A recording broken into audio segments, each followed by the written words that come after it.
Hello students, I Kalpana Yadav welcome you all to the online platform of Agri Study Point.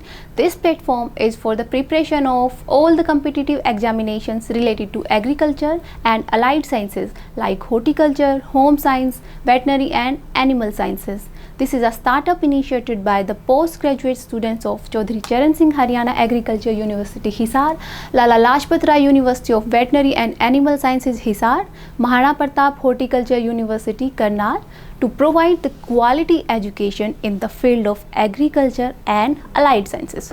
For more details, you can visit to our official website, that is www.agristudypoint.com, and you can also visit to our YouTube channel, that is Agri Study Point, and you can also follow us on our Instagram handle, that is agri.studypoint.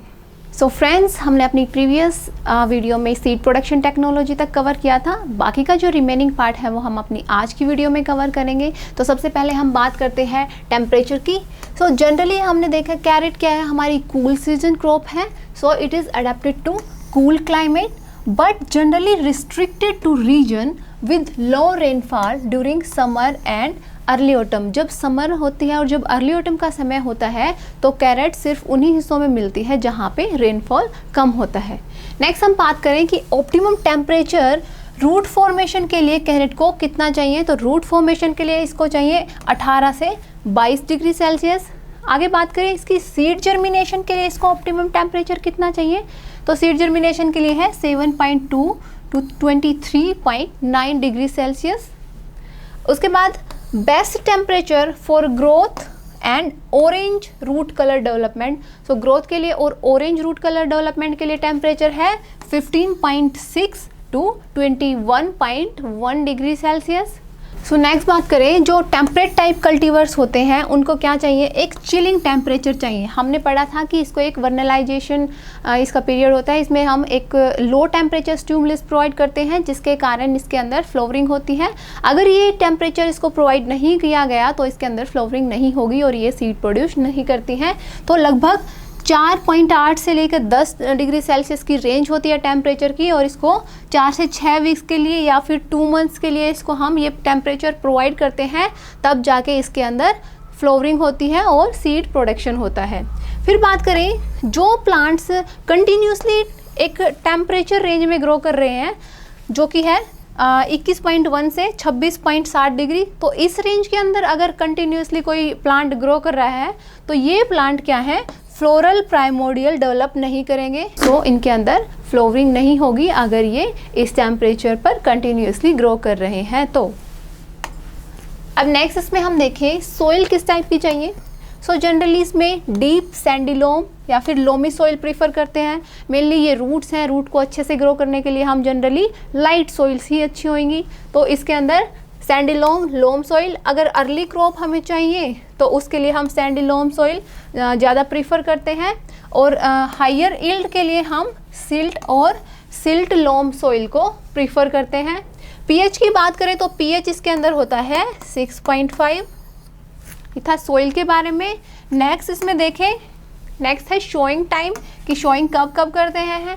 तो tropical types जो है, tropical types में हम अगस्त से शुरू कर सकते हैं शोइंग। सो शोइंग इसमें अगस्त से अर्ली अक्टूबर तक शोइंग हो सकती है ट्रॉपिकल टाइप में। टेम्परेट टाइप जो होते हैं उसमें अक्टूबर से दिसंबर तक शोइंग हो सकती है। हिल्स के अंदर मार्च से जुलाई तक। एंड जो शोइंग डेप्थ की बात करें तो जो सीड है उसको कितनी डेप्थ पे लगाते हैं हम, that is 1.5 centimetre deep. Next है जर्मिनेशन टाइम कितना लेता है ये सीड। तो लगभग 1 वीक भी बोल देते हैं। तो इसके अंदर जर्मिनेशन टाइम लगभग 8 से 10 दिन का होता है। 8 से 10 दिन के अंदर जो कैरेट का सीड है वो जर्मिनेट कर जाता है। फिर देखिए सीड ट्रीटमेंट। तो सीड ट्रीटमेंट मतलब जब भी हम इसको ग्रो करते हैं तो हम इसको 12 से 24 घंटे के लिए इसको हम पानी में सीड को सोक कर सकते हैं ताकि जर्मिनेशन टाइम कम हो जाए और ये जल्दी जर्मिनेट कर जाए। फिर देखिए सीड रेट इसके अंदर। तो सीड रेट कैरेट का कितना होता है, 1 हेक्टेयर पे हमें क्रॉप लगाने के लिए 5 से 6 किलोग्राम हमें चाहिए होता है। सीड प्रोडक्शन की बात करें तो सीड प्रोडक्शन इसके अंदर हम उन रीजन के अंदर करते हैं that are away from coastal areas where condition is drier for maturing seed. Coastal area से दूर होगा, जहाँ पे कंडीशन ड्राई होगी वहाँ पे सीड प्रोडक्शन करते हैं। फिर इसके अंदर क्या है, कैरेट के अंदर जर्मिनेशन इनहिबिटर होता है कि वो इसकी जर्मिनेशन को इनहिबिट करता है, सीड की जर्मिनेशन को। तो कौन सा कंपाउंड होता है, दैट इज कैरोटल। तो आपसे पूछा जाए कि सीड जर्मिनेशन इनहिबिशन के लिए कौन सा कंपाउंड क्या रिस्पॉन्सिबल होता है, दैट इज कैरोटल। फिर बात करें, जो कैरेट होती है उसका क्या होता है, हाई रिप्रोडक्टिव पोटेंशियल होता है। हाई रिप्रोडक्टिव पोटेंशियल का मतलब है कि ये एक बार में 50,000 सीड प्रोड्यूस कर सकता है एक प्लांट से। तो इसका क्या ये है, हाई रिप्रोडक्टिव पोटेंशियल होता है। और जो कैरेट सीड यील्ड होती है वो लगभग होती है 500 से 600 किलोग्राम पर हेक्टेयर। नेक्स्ट इसमें देखें फर्टिलाइजर। सो जनरली हम FIM जो डालते हैं 15 से 20 दिन शोइंग से पहले, तो इसमें हम 20 से 30 टन पर हेक्टेयर डाल सकते हैं, 200 से 300 क्विंटल पर हेक्टेयर कह सकते हैं उसको। और इसके अंदर हम नाइट्रोजन 40 से 60 किलोग्राम पर हेक्टेयर डाल सकते हैं। जो फॉस्फोरस है वो इसमें 40 से 50 किलोग्राम पर हेक्टेयर डाल सकते हैं। और पोटाश इसके अंदर ज़्यादा डालते हैं, दैट इज़ 80 से 100 किलोग्राम पर हेक्टेयर। एक बात याद रखने की यहाँ पे है कि जो कैरेट होता है that is gross feeder of potash. इसको पोटाश कुछ ज़्यादा ही पसंद है, तो इसके अंदर पोटाश हम ज़्यादा अमाउंट में डालते हैं। फिर देखें इरिगेशन इसके अंदर, तो इरिगेट कब करेंगे, अगर जब हम इसको लगा देते हैं तो जस्ट आफ्टर शोइंग इसके बाद इसके अंदर इरिगेशन करेंगे। और ऑप्टिमम लेवल ऑफ मॉइस्चर इसके अंदर मेंटेन रखेंगे ताकि जर्मिनेशन अच्छे से हो और रूट्स की डेवलपमेंट अच्छे से हो। जनरली हम 5 से 7 दिन के इंटरवल पर इसमें इरिगेशन देते रहेंगे। नेक्स्ट है इसमें इंटरकल्चरल ऑपरेशंस कौन से होते हैं। तो सबसे पहला है इसमें थिनिंग। जो कैरेट सीड्स होते हैं हम उनकी डायरेक्ट शोइंग करते हैं, हम नर्सरी इसके अंदर नहीं बनाते हैं। तो इसके स्मॉल सीड्स होते हैं, तो क्या होता है कई बार ये ज़्यादा गहराई से उग जाते हैं, ज़्यादा डेंस प्लांटिंग हो जाती है इसके अंदर। तो हम क्या करते हैं 20 से 30 दिन के बाद इसमें थिनिंग ऑपरेशन करते हैं, जिसके अंदर हर जो प्लांट से प्लांट होता है उसके अंदर हम 10 सेंटीमीटर डिस्टेंस को मेंटेन करते हैं। मतलब अगर हमारी ये क्रॉप है, इसके अंदर ये बहुत सारे प्लांट डेंसली उग गए हैं, तो हम क्या करेंगे, हम उसके अंदर 10 सेंटीमीटर का डिस्टेंस मेंटेन करते रहेंगे। तो ये क्या है, थिनिंग। उसके बाद देखें वीडिंग इसके अंदर, तो वीडिंग इसके अंदर हम जनरली 2 वीडिंग कर सकते हैं, एक 15 से 20 दिन के बाद और एक 30 से 35 दिन के बाद। और उसके अलावा इसके अंदर वीडिसाइड है प्रोपाजीन, वो हम यूज कर सकते हैं। Propazine is a excellent residual and selective weed control in carrot. Carrot जो है उसके अंदर अर्थिंग अप ऑपरेशन की आवश्यकता नहीं होती है। तो ये थे इंटरकल्चरल ऑपरेशंस। नेक्स्ट है इसमें हार्वेस्टिंग। हार्वेस्टिंग हम देखें तो डिपेंड करेगा वैरायटी पे, क्योंकि शेप सबकी अलग होती है, उसका साइज़ रिक्वायरमेंट सब वैरायटीज़ का अलग होता है। तो हम ये नहीं कह सकते कि इतने साइज़ की जो वैरायटी है, इतने साइज़ की रूट होने पर हम उसको हार्वेस्ट करेंगे, क्योंकि सबका साइज़ अलग अलग प्रकार का होता है।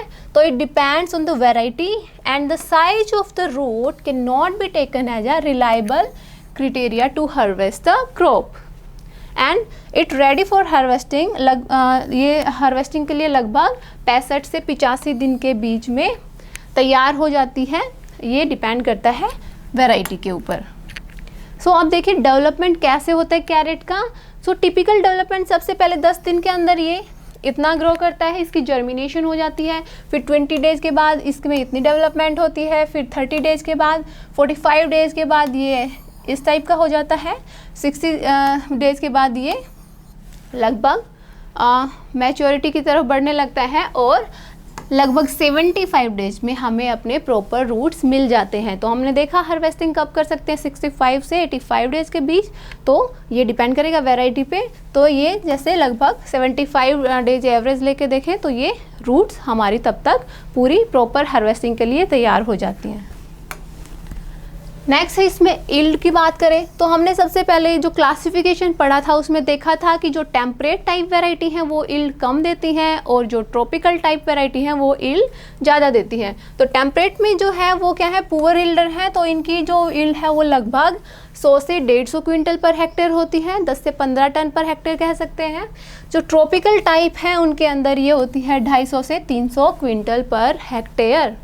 फिर स्टोरेज की बात करें तो लगभग 3 से 4 दिन या इससे थोड़े ज़्यादा दिन हो सकते हैं, 1-2 एक्स्ट्रा दिन हो सकते हैं, तो लगभग 3 से 4 दिन तक हम इसको रूम टेम्परेचर पे स्टोर कर सकते हैं।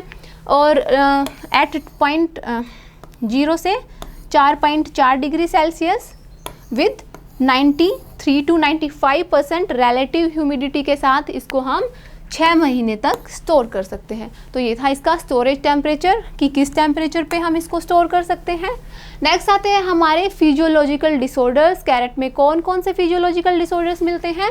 सबसे पहले है रूट स्प्लिटिंग या फिर क्रैकिंग। ये इसके अंदर जनरली देखने को मिलता है कि जो कैरेट के अंदर है क्रैकिंग हो जाती है, रूट की स्प्लिटिंग हो जाती है। तो ये कैसे होता है? It is due to heavy application of nitrogen and high soil concentration of ammonium compound causes more serious splitting than other form of nitrogen। तो मेनली हैवी जो एप्लीकेशन होती है नाइट्रोजन की उसके थ्रू होता है, बट जनरली जो ammonium compound है वो इसको ज़्यादा प्रभावित करते हैं, ज़्यादा इसकी स्प्लिटिंग करते हैं। फिर देखिए sudden increase in soil moisture after prolong draught, कि एकदम से बहुत कई दिन से ड्रोट हो रही थी और एकदम से ज़्यादा मॉइस्चर आ गया तो उससे भी इसमें क्रैकिंग हो जाती है। और इसके अंदर लो क्लोराइड कंटेंट है, उसके थ्रू भी इसके अंदर क्या हो जाती है, क्रैकिंग हो जाती है। तो आप पिक्चर में देख सकते हैं ये कि इसके अंदर ये क्रैकिंग हो रखी है, स्प्लिटिंग हो रखी है। तो this is a physiological disorder in carat. Next इसके अंदर है फोर्किंग। जो मेन प्रॉब्लम है इसके अंदर ये किस तरह हो सकती है? जो सोइल पैन होता है वो हार्ड सोइल हो जाए, या फिर जो अनडिकम्पोज्ड मैन्योर्स हैं उनकी वजह से हमारी रूट्स जनरली सीधा स्ट्रेट ग्रो नहीं करती और वो ऐसे फोर्किंग हो जाती है उनके अंदर, and it is resulting in formation of forked roots. So जो स्प्लिट रूट्स होती हैं उनमें क्या होता है, मार्केट के अंदर कम प्राइस मिलता है। तो आप क्या इस टाइप की टेढ़ी मेढ़ी रूट लेना तो पसंद करेंगे नहीं, तो जो फोर्किंग वाली रूट्स होती हैं हमें उनके कम प्राइस मिलेंगे। तो दिस इज़ फोर्किंग। और ये मेनली जो अनडिकम्पोज मटेरियल होता है या सोइल का पैन हार्ड है, कई बार प्रॉब्लम आती है कि लोग कहते हैं कि आपके खेत में ये गाजर अच्छे से हो रही है, लेकिन घर में हम जब गाजर को लगाते हैं तो गाजर हमारी अच्छे से ग्रो नहीं करती, क्योंकि घर के अंदर जब हम किचन गार्डन में गाजर को लगाते हैं तो हम प्रॉपर प्रैक्टिसेज यूज नहीं करते हैं, प्रॉपर हम सोइल की जो प्रिपरेशन है बिफोर शोइंग द सीड्स वो हम पूरी नहीं करते हैं, और वहाँ पे हार्ड पैन के कारण फोर्किंग हो जाती है या फिर इन रूट्स का साइज छोटा रह जाता है। नेक्स्ट है इसमें कैविटी स्पॉट। कैविटी स्पॉट जो फिजियोलॉजिकल डिसऑर्डर है ये होता है कैल्शियम की डेफिशिएंसी के कारण और due to increase level of potassium content. तो कैल्शियम की डेफिशिएंसी हो जाती है और पोटाशियम कंटेंट ज़्यादा हो जाता है, जिसके कारण इसके अंदर कैविटीज़ बन जाती हैं। तो हमने देखा है जो मेनली कैल्शियम होता है वो किसके लिए होता है, उसके स्ट्रक्चरल फ्रेमवर्क को अच्छे से बनाने के लिए होता है। तो इसकी कमी के कारण इसमें कैविटी हो जाती है। सो मेनली जो कैविटीज़ होती हैं वो कॉर्टेक्स रीजन के अंदर होती हैं, and later the subtending epidermis collapse to form a pitted lesion. फिर एपिडर्मिस कोलैप्स होके पिटेड लीजन्स बना लेते हैं। आप पिक्चर में अच्छे से देख सकते हैं। तो मेनली आपको याद रखने की कैविटी स्पॉट होता क्या है, किसकी डेफिशिएंसी के कारण होता है और इसमें क्या होता है। तो ये है हमारा कैविटी स्पॉट। नेक्स्ट इसमें देखें इंसेक्ट पेस्ट। सो इंसेक्ट पेस्ट में सबसे पहले है कैरेट फ्लाई। कैरेट फ्लाई का साइंटिफिक नेम है साइलर रोजे। और सिम्टम्स की बात करें इसमें, तो सिम्टम्स में क्या होता है, जो लार्वा होते हैं वो क्या करते हैं, माइनिंग कर देते हैं रूट्स के अंदर और होल्स बना देते हैं, जिसके कारण रूट है वो रोटिंग हो जाती है उसमें, और सेकेंडरी इन्फेक्शन होते हैं, मतलब रोटिंग होने के कारण उसमें अलग और बैक्टीरियाज हैं, फंगस हैं, वो अटैक कर देते हैं। तो ये इसके अंदर फाइनली इसके अंदर ये माइन कर देते हैं, फिर इसके अंदर रोटिंग हो जाती है और ये सेकेंडरी इन्फेक्शन इसके अंदर हो जाता है। फिर dropping and discolouration of foliage from green to rusty brown are the symptoms of this insect pest. ठीक है, फिर देखिए मैनेजमेंट। इसके अंदर मैनेजमेंट के लिए हम क्या कर सकते हैं, इसको मॉनिटर कर सकते हैं। ऑरेंज और येलो जो स्टिकी ट्रैप्स होते हैं हम वो लगा सकते हैं नियर बाई फील्ड्स के अंदर, या फिर जो नियर बाई ट्रीज है जहाँ पे अडल्ट रेस्ट करते हैं वहाँ पे हम स्टिकी ट्रैप लगा सकते हैं। नेक्स्ट है इसमें carrot weevil, scientific name is Listronotus oregonensis. So जो ये इसका वीविल है, इसके अंदर जो लार्वा है वो वाइट ग्रब की तरह दिखता है, वाइट ग्रब की तरह दिखता है, जो वाइट ग्रब होती है उससे सिमिलर लगता है। तो ये क्या करते हैं, ये भी क्या करते हैं, जिगजैग टनल फॉर्म कर देते हैं एंड उसके बाद पूरे इसके अंदर ये टनल बना के इसको ख़राब कर देते हैं। ये क्या है इसके अंदर, इसका लार्वा। सो ये आप देख सकते हैं पूरा डैमेज इसके अंदर। पिक्चर देखने से डैमेज आपको ज़्यादा अच्छे से याद रहेगा, तो आप पिक्चर देख के इसको समझिए कि इसमें क्या होता है। सो इसके अंदर ये जिगजैग टनल बना देते हैं that can be found in the tops and roots of the infested plants and carrot weevil can damage up to 80% of the carrots in a field. बात करें मैनेजमेंट की, इसके अंदर हम क्रॉप रोटेशन कर सकते हैं, बट जो ये है अगर इंटेंस कैरेट कल्टीवेशन हो रखी है किसी एरिया के अंदर तो वहाँ पे इसको आइसोलेट करना कैरेट फील्ड को कैरेट वीविल के सोर्स से वो इम्पॉसिबल हो जाता है।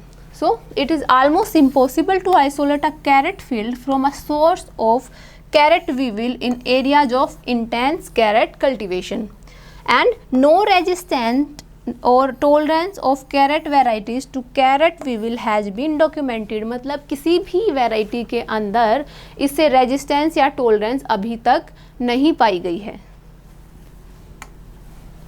अगला है इसमें aster leaf hopper, the scientific name is Macrosteles quadrilineatus. ये है एस्टर लीफ होपर।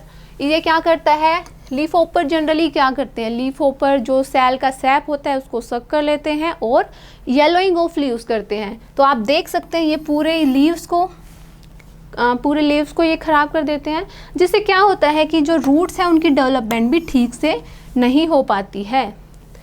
यहाँ पे ये देखिए ये पूरा इसके येलोइंग हो रखी है लीव्स की एंड ये एस्टर लीफ होपर ने इसको फीड किया है, या ये है हमारा aster leaf hopper. Aster leaf hopper क्या होता है, जो कैरेट की एस्टर येलोज होती है, कैरेट में एक एस्टर येलोज डिजीज होती है, तो ये उसको स्प्रेड करने के लिए वेक्टर का काम भी करता है। मैनेजमेंट में हम इसकी कैसे कर सकते हैं, येलो स्टिकी ट्रैप्स लगा सकते हैं या फिर लाइट ट्रैप लगा सकते हैं that are equipped with fan for suction and row covers हम यूज कर सकते हैं। रो कवर्स में क्या आता है, हम क्रॉप को अपनी को रो कवर्स जो कवर्स होते हैं उनसे ढक देते हैं ताकि लीफ होपर उस पर अटैक ना कर पाए। नेक्स्ट है इसमें निमेटोड। निमेटोड में इसके अंदर मेलेडोगाइन इकोग्निशा है और हेट्रोडेरा कैरोटी है, ये दोनों इसको अफेक्ट करते हैं। इसमें क्या होता है, नोडुलर थिकनिंग हो जाती है टैप रूट्स के ऊपर और पर्टिकुलरली जो फाइन रूट्स होती हैं उनके ऊपर। इसमें आप देख सकते हैं ये हमारी जो गाजर है इसके अंदर जो टैप रूट्स पे ये नोड्यूल्स बन गए हैं और जो फाइन रूट्स हैं उनके ऊपर क्या है, नोड्यूल फॉर्मेशन हो गई है। सो रूट जो होती हैं that are often stunted and deformed, stunted हो जाती हैं और डिफॉर्म्ड हो जाती हैं। उसके अलावा इसमें स्प्लिटिंग हो जाती है और फोर्किंग हो जाती है due to these nematodes and more severe with carrot grown over summer months. जो समर मंथ्स में कैरेट ग्रो करते हैं उसमें ये ज़्यादा सीवियर कंडीशन में पाया जाता है। फिर देखिए मैनेजमेंट क्या है इसकी, मैनेजमेंट में इसमें डीप समर फ्लोइंग कर सकते हैं हम and use of non host crops like mustard, garlic, onion and other cereals. उसके बाद देखें यूजिंग टॉलरेंट वेराइटीज़, इसकी टॉलरेंट वेराइटी है अर्का सूरज, तो ये इसकी मैनेजमेंट हम कर सकते हैं। नेक्स्ट है इसमें फंगल डिजीज़। फंगल डिजीज़ में सबसे पहले अल्टरनेरिया लीफ ब्लाइट जो कि होती है अल्टरनेरिया डोकी से एंड इसमें सिम्टम्स क्या होते हैं, जो फर्स्ट सिम्टम्स होते हैं वो मार्जिन ऑफ द लीफलेट्स पे अपीयर होते हैं and dark brown to black and irregular in shape. So देख रहे हैं मार्जिन के ऊपर होते हैं और ये कैसे हैं, डार्क ब्राउन है और इरेगुलर शेप के हैं, इनकी कोई स्पेसिफिक शेप नहीं है। और जो लीजन होते हैं वो क्या होते हैं, मेनली जो ज़्यादा प्रिवेलेंट किस पे होते हैं, जो ओल्डर फॉलिएज होता है वहाँ पर ज़्यादा प्रिवेलेंट होते हैं due to poor air circulation among the older lower leaves. Management हम इसमें कैसे कर सकते हैं, हम हॉट वाटर ट्रीटमेंट दे सकते हैं at 50 degree Celsius for 15 minutes and we also use seed treatment with thiram 3 gram per KG of the seed. Next disease है इसमें सर्कोस्पोरा लीफ ब्लाइट, जो कि सर्कोस्पोरा कैरोटी से होती है। इसके अंदर क्या होता है, सीवियर ब्लाइटिंग हो जाती है on carrot leaves and petioles if wet weather is prolonged during the growing season. अगर वेट वेदर कंटिन्यूस है तो इसकी लीव्स के ऊपर ब्लाइटिंग हो जाती है। उसके बाद जो फंगस है that attacks young leaves, mainly ये ओल्डर लीव्स की बजाय किनको अटैक करती है, यंग लीव्स को। और पहले वाली में हमने क्या देखा था, उसके अंदर अल्टरनेरिया लीफ ब्लाइट में वो ओल्डर लीव्स को ज़्यादा अटैक कर रही थी और जो सर्कोस्पोरा लीफ ब्लाइट है वो यंगर लीव्स को अटैक कर रही है। जो पैथोजन है that produces lesion on the petioles and also on the stems. Management की बात करें इसमें तो हम इसमें एप्लीकेशन कर सकते हैं फोल्टैफ की 0.2% एंड कॉपर ऑक्सीक्लोराइड 0.3%। नेक्स्ट है इसमें पावरी मिल्ड्यू। पावरी मिल्ड्यू हम हर क्रॉप में पढ़ते हैं, सेम कैरेक्टर्स होते हैं, जो सिम्टम्स होते हैं सबके सेम होते हैं। इसमें होती है एरिसिफे चिकोरेसियरम से। सो वाइट पाउडरी ग्रोथ हो जाती है लीव्स के ऊपर भी, पिटियोल्स के ऊपर भी, और बाद में वो ब्राउन कलर में चेंज हो जाती है और जो प्लांट है वो विल्ट हो जाता है। सो मेनली पाउडरी मिल्ड्यू में हम सल्फर जो फंजीसाइड्स हैं वो यूज करते हैं। नेक्स्ट है watery soft rot. Watery soft rot होता है स्कैलरोटीनिया स्कैलरोशियोरम से। इसके अंदर क्या होता है, जो कैरेट होती है ससेप्टिबल होती है, वो कब होती है, इसमें जो लेट सीजन होता है that susceptible late in the season and during storage time. इसमें क्या होगा, white mould with black sclerotia present on the infected roots. इसमें हम देख सकते हैं ये क्या है, इसके अंदर मोल्ड प्रेजेंट है और इसमें क्या है, बाद में ब्लैक स्कैलरोशिया डेवलप हो जाते हैं। फिर देखें जो स्टोरेज होता है उसमें क्या होता है, soft watery rot with white mould and black sclerotia, जो हमने देखा इसके अंदर मतलब फील्ड कंडीशन में भी हो जाता है ये इसके अंदर कई बार, और वो इसके अंदर स्टोरेज कंडीशन में भी हो सकता है। और मैनेजमेंट की बात करें तो इसमें क्रॉप रोटेशन कर सकते हैं, वीड कंट्रोल कर सकते हैं ताकि एयर सर्कुलेशन इम्प्रूव हो, और हम इसको रेज्ड बेड पे लगा सकते हैं ताकि ये इससे अफेक्ट कम हो। नेक्स्ट है इसमें ब्लैक रोट। ब्लैक रोट होता है अल्टरनेरिया रेडिसिना से। इसमें क्या होता है, ये सीड और सोइल बोर्न डिजीज है and it affects the roots ले in the field as well as storage. ये फील्ड में भी अफेक्ट करती है और स्टोरेज में भी अफेक्ट करती है। सो इसमें भी क्या होता है, shiny black decay at the crown and greenish black mould on the tap root.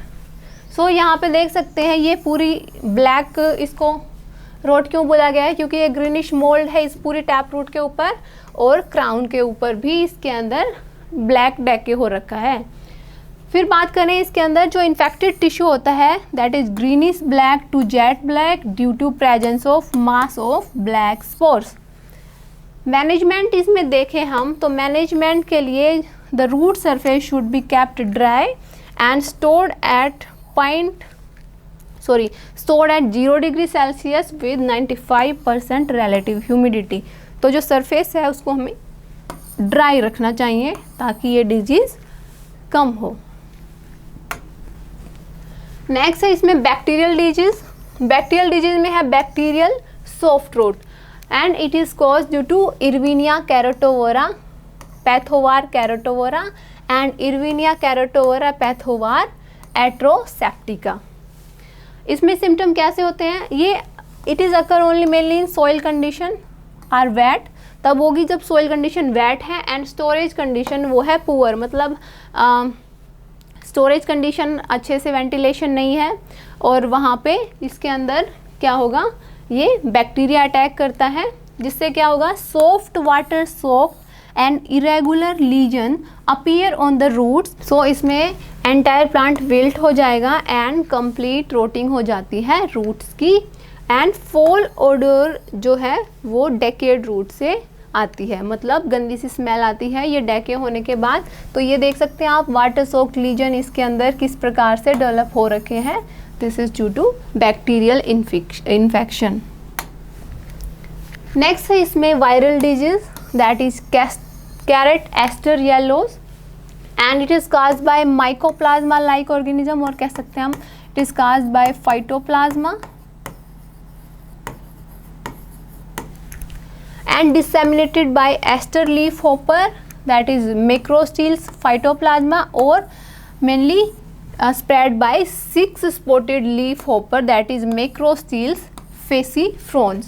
तो ये फाइटोप्लाज्मा से इन्फेक्शन से होती है फाइटोप्लाज्मा के, और जो वेक्टर है इसके अंदर मेनली वो है 6 स्पॉटेड लीफ होपर। इसमें क्या होता है, जो डोरमेंट बर्ड्स होती हैं क्राउन के अंदर, that grow into chlorotic shoots which gives a वीदर broom appearance on the top. So जो डोरमेंट बर्ड होती हैं वो ऐसे ग्रो करके जैसे झाड़ू जैसी शेप देती हैं। सो ये इसके सिम्टम है। कैसे हम इसको पहचान सकते हैं कि कैसे कैरेट एस्टर येलोज में क्या होता है। तो उसके बाद जो रूट्स होती हैं, roots of infected plants have a bitter taste with astringent flavour. तो यह है कैरेट एस्टर येलोज।